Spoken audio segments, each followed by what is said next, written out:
الصلاة والسلام على سيد المرسلين وعلى آله وصحبه أجمعين.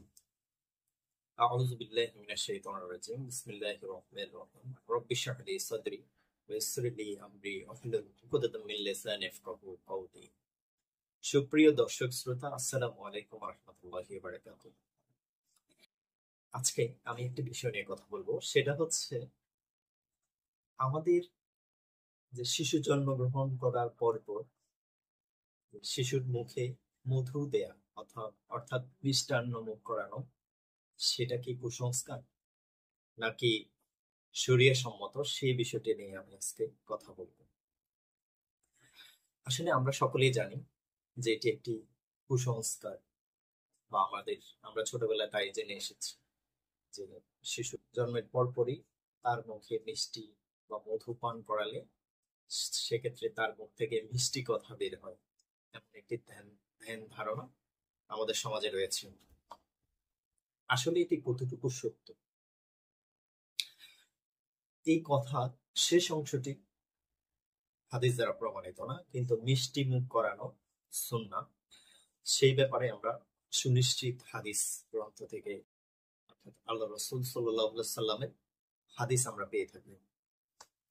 একটি হাদিস আমি উল্লেখ করছি। নতুন সন্তানকে সামান্য পরিমাণে চর্বিত অর্থাৎ চিবিয়ে খেজুর খাওয়ানো ভালো একটি চর্চা। এতে সদ্য জন্ম নেওয়া শিশুর জীবন মিষ্টান্নের সাথে শুরু হয়।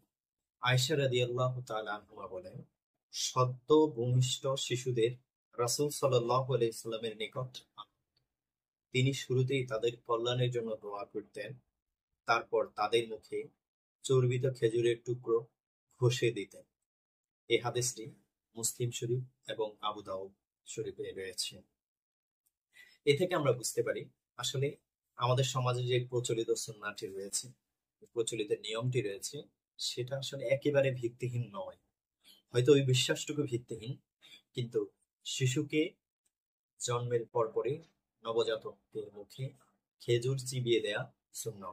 যেহেতু আমাদের দেশে খেজুর অত বেশি অ্যাভেলেবেল নয়, সেক্ষেত্রে আমরা অন্য মিষ্টান্ন দিতে পারি, সেটা মধু হোক অথবা যে কোনো কিছু, সুন্নাহ পালনের শর্তে। তবে খেজুর সবচেয়ে ভালো সুন্নাহ হিসেবে গণ্য হবে ইনশাআল্লাহ। আশা করি আমাদের ভুল ধারণা ভেঙেছে।